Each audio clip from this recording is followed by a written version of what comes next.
warheedha maxamedow caw ciyaaradaga yaa jirtee ee xaggee ka daawana war saaxiib maadan aqoon dhiisad cable tv war saaxiibow muxuu ahaa dhiisad cable tv dhiisad cable waa shirkad isku soo urursay janaalada caalamkao dhan sida sportiska wararka soomaalidoo dhan filimada ciyaalka iyo xayawaankaba war saaxiibow bal noo shidaan ciyaarta ka daawane and it's their top scorer, their man of the moment.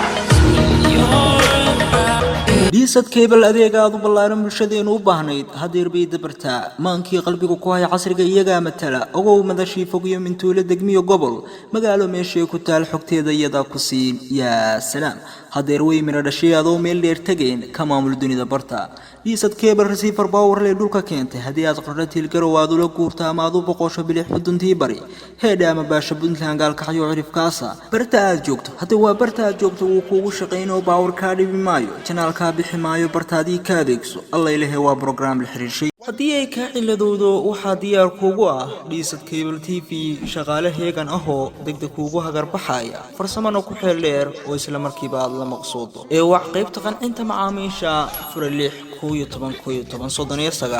bulshooy ballanteenu waa dhiisad cable tv ee hamoogaanina